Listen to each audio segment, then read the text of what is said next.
What's up guys, Adam here with another home improvement video, and in this video I'm going to be showing you how to fix a leaking bath or shower faucet. Now before I get into all of that, if you're new to the channel and you like how-tos and do-it-yourself type videos for around the house, whether that's new projects or home maintenance and routine fixes, then consider hitting that red subscribe button down below. And if you find the content of this video to be helpful to you, let me know by leaving a comment down in the comment section and also giving the video a thumbs up. Now, if you have a bathtub or a shower, at some point in time, this is going to happen. It just is. This is just parts that wear down over time. You're going to have a leak coming from either the bathtub faucet or your shower head. Now, in this case, this is a bathtub shower combo. So the leaking is actually coming from where you would fill up the bath at. If you don't have a bathtub, it's obviously just going to leak from the shower head. But this is a very common thing that needs to be replaced, and in every one of these handles there is a cartridge in behind. And over time those cartridges just wear out just like anything else. So you really just have to replace them, and it's a fairly inexpensive fix, especially when you compare it to if you end up calling a plumber to come out and do this, because they're going to do the exact same thing. Relatively speaking, this is a lot less expensive if you can do it yourself, and you can. This is actually very simple to do. So before I get into all the steps of how to do this, we're going to take a look at all the tools that we're going to need in order to get to that shower cartridge and replace it.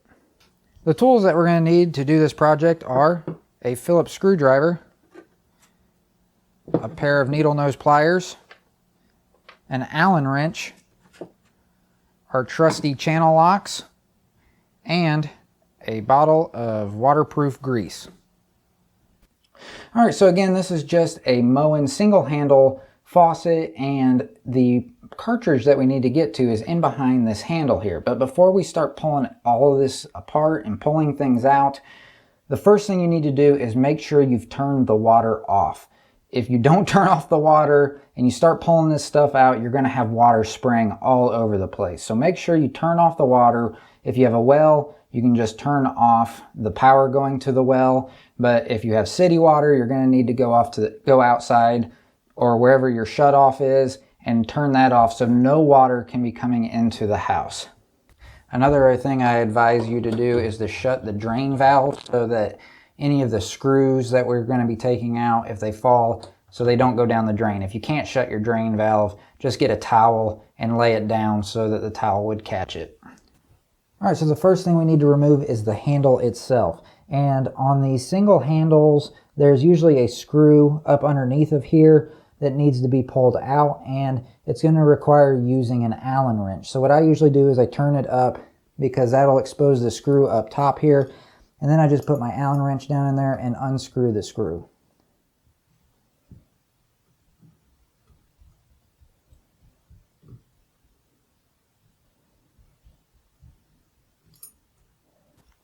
Now that that screw is out, the handle will just pull off just like that.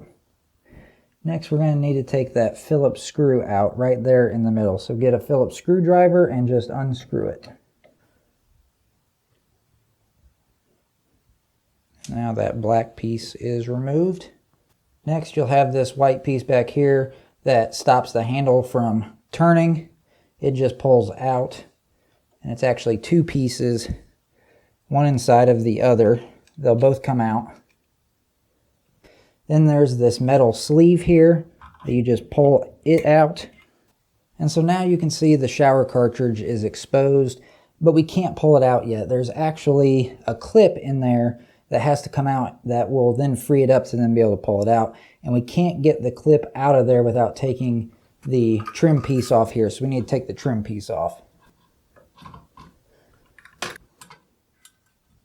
Alright, so now we've got the trim piece off. The cartridge is fully exposed. This whole piece right here is the cartridge, and it needs to come out. So up here on top, you can see this clip.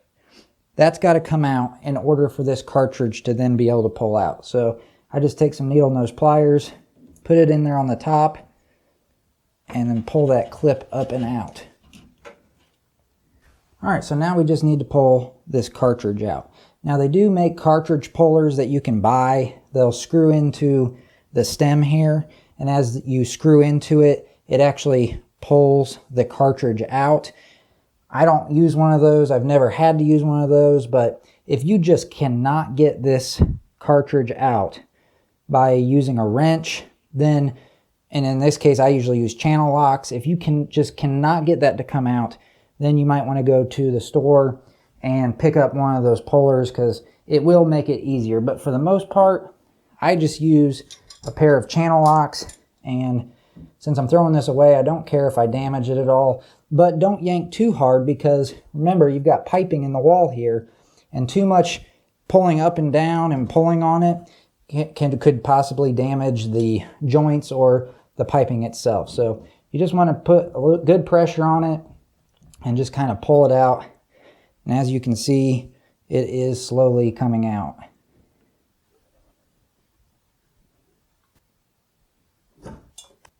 All right, so this is a really common cartridge for Moen. You're going to be able to pick it up pretty much anywhere. I'll post a link down in the description below where you can just click on it and pick this one up.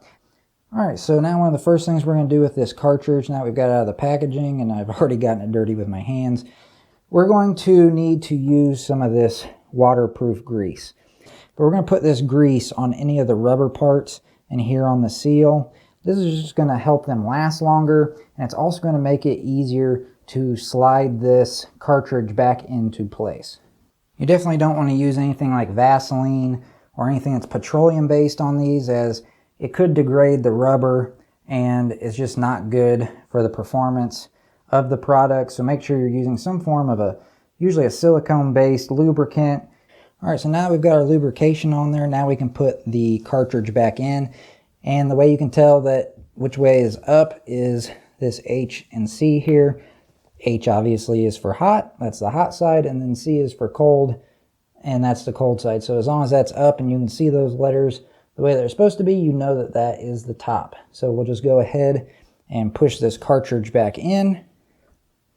And now this is probably the hardest part of the whole thing. It's really not that hard, but we need to take that retaining clip that we pulled out and get it back in the top here. So we'll use our needle nose pliers to get it in there, just to get it started. Once you've got it in place and started, make sure that it's lining up. You'll see the holes down at the bottom. Make sure it's lining up with those, and you just push it right down into those holes. Sometimes people might miss the holes and the outside of the retaining clip will be out here. So just make sure it's all lined up and then push it down. Next, we'll take our trim plate and we can put it back up on top here. And the way you can tell which way is up is you've got this circle and this notch here at the top. That notch just needs to be facing up.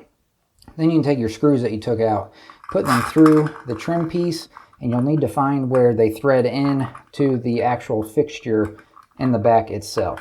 This can be a little bit of a pain to do, but once you get it started, it's very easy to do. Next, we'll just take that metal sleeve again, line that notch up, and it just slides right back into place. Then we'll take these two white pieces and line them up with the notch and slide them into place. Next, we'll take this piece that the handle attaches to, and depending on how this cartridge is turned, you may have to finagle it a little bit to get everything to line up, and then you'll just screw it into place. Now we can take the shower handle and slide it back into place.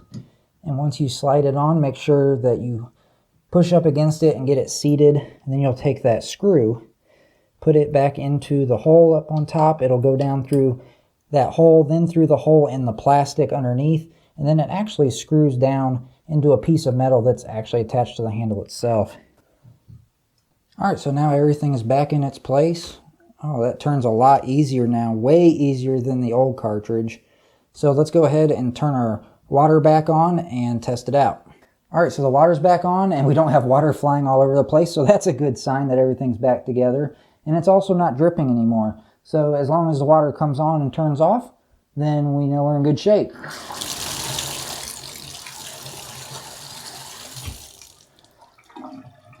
All right, everything looks good.